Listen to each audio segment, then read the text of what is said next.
Here is the paradox I tested. To become wealthy, I stopped acting poor, not in appearance, not in clothing, not in performance, in thought, in posture, in decision. For 7 days I acted as if I was already wealthy, and poor habits did not survive the act. Walk with me, stand beneath the weathered columns of the Parthenon. The marble does not shout its value, it does not beg for attention, it simply stands, proportioned, balanced, intentional. That is how the truly wealthy move. And not loud, not frantic, not reactive, measured. The modern world confuses wealth with display, luxury cars, designer labels, public indulgence, but ancient wealth, Greek, Roman, was not spectacle. It was control. Control over appetite, control over time, control over reaction. So I asked myself, if I were already wealthy, truly wealthy, how would I think today? Would I rush? Would I panic? Would I chase every opportunity? Or would I select carefully? Let me ask you something uncomfortable. When you make decisions, do you act from scarcity or sufficiency? Do you rush purchases because you fear missing out? Do you accept low-value work because you fear there is nothing better? Do you tolerate disrespect because you fear losing connection? Scarcity leaks into posture, and posture shapes outcome. On day 1, I changed nothing external. No new purchases, no symbolic upgrades, only internal standards. If I were already wealthy, and I would not scroll aimlessly, I would protect attention like capital. So I did. If I were already wealthy, I would not complain about small inconveniences. I would adapt calmly. So I did. If I were already wealthy, I would not negotiate from desperation. I would negotiate from patience. So I did. And something shifted. Not in the world immediately. In me. Because wealth is first psychological, before coin, before assets, before investments. Wealth is internal order. Let me ask you directly. If someone observed your daily behavior without seeing your bank account, would they assume you were wealthy or financially unstable? Do you move with urgency that signals desperation, or with patience that signals reserves? The more convenient life becomes, the worse your financial future becomes, if convenience governs you. Because convenience feeds impulse, impulse feeds erosion, and erosion is silent. I stopped making small convenience purchases, not because I could not afford them, but because wealthy thinking asks a different question. Is this aligned with my legacy? Every decision became filtered through that lens. Would a wealthy person spend 2 hours arguing online? Would a wealthy person stay up late consuming noise? Would a wealthy person neglect health for comfort? No. Wealth protects energy. Energy compounds into arete. Arete compounds into influence. On day 2, I noticed something unsettling. I had been spending to soothe. Small transactions to relieve boredom, minor indulgences to signal reward. Wealthy thinking does not soothe with spending, it soothes with structure.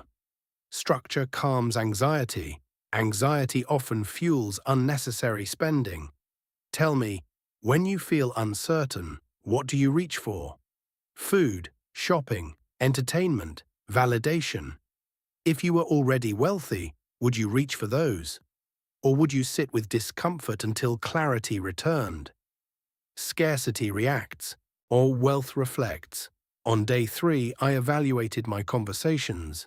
If I were wealthy, I would not gossip. I would not complain about the economy endlessly. I would not blame systems without improving my own position. So I stopped, and silence created space. Space created thought. Thought created strategy. Let me ask you something sharp. How many of your daily conversations are constructive? And how many reinforce limitation? Wealthy thinking avoids emotional contagion, because emotions influence decisions, and decisions shape outcomes. If you surround yourself with panic, you will act defensively.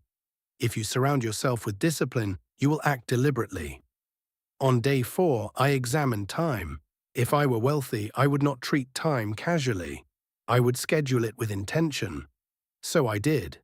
Deep work blocks, learning periods, financial review, no drifting. Drifting is expensive. Drifting erodes competence. Competence builds capital. Let me ask you plainly, how many hours per week do you waste because they feel insignificant? And what would those hours compound into over 5 years? Wealth is compounding discipline. Poverty is compounding neglect. The Greeks built marble structures that stand for millennia. Not because they rushed, because they calculated. Precision outlasts speed. On day 5, I adjusted posture, not physically alone, mentally. If I were wealthy, I would not beg for opportunity. I would build value until opportunity sought me. So I invested time in skill, not for applause, for capacity. Capacity creates leverage. Leverage creates freedom. Freedom allows patience. Patience is expensive and powerful. Let me ask you, are you chasing income or building leverage? Income requires effort daily. Leverage works when you rest. Wealthy thinking favors leverage. Scarcity thinking favors immediate exchange. 7 days is short, but intensity matters. Each day I acted as if I had nothing to prove, no urgency to display, no hunger to impress. And I noticed something. Confidence deepened. Not loud confidence, quiet stability, because desperation vanished. Desperation signals weakness. Markets sense weakness. People sense weakness. Negotiations shift accordingly. Tell me, when you enter a negotiation, are you prepared to walk away? Or do you need the deal emotionally? If you need it, you will concede too much. And if you can walk away, you negotiate from strength. Wealth begins in the ability to walk away. From bad deals, from draining relationships, from impulsive spending. Walking away requires internal reserves. Reserves require discipline. On day 6, I evaluated my environment. If I were wealthy, my environment would reflect clarity, not chaos, so I cleaned. Organized finances, organized workspace, organized schedule. External order reinforces internal order. Our internal order reinforces decision quality. Decision quality determines financial trajectory. Let me ask you, if someone examined your environment right now, would they see control or neglect? Neglect is erosion. Erosion compounds. The final day was the most revealing, because I realized something. Acting wealthy did not mean spending more. It meant needing less. Needing less approval, needing less indulgence, needing less reassurance. The less you need, or the harder you are to manipulate. The harder you are to manipulate, the more stable your decisions. Stability builds arete. Arete builds legacy. The injustice is this. You are taught to look wealthy, rarely to be disciplined. Looking wealthy increases expense. Being disciplined increases capacity. Capacity compounds. Appearance depreciates.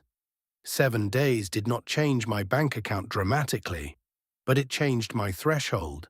Impulses weakened, focus strengthened, standards rose, and standards determine destiny. Let me ask you something final and difficult. If you lived the next 7 days as if you were already financially secure, truly secure, how would your behavior change? Would you stop chasing validation?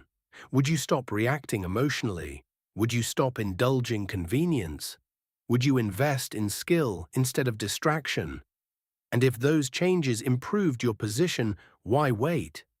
The mountain of wealth is not climbed through imitation of luxury. It is climbed through imitation of discipline. Ancient wealth was quiet. It moved slowly. It endured storms. It survived regimes. Because its foundation was character, not consumption. Marcus Aurelius wrote, "If it is not right, do not do it. If it is not true, do not say it." The mountain does not bend to impulse. It yields only to those who climb with discipline,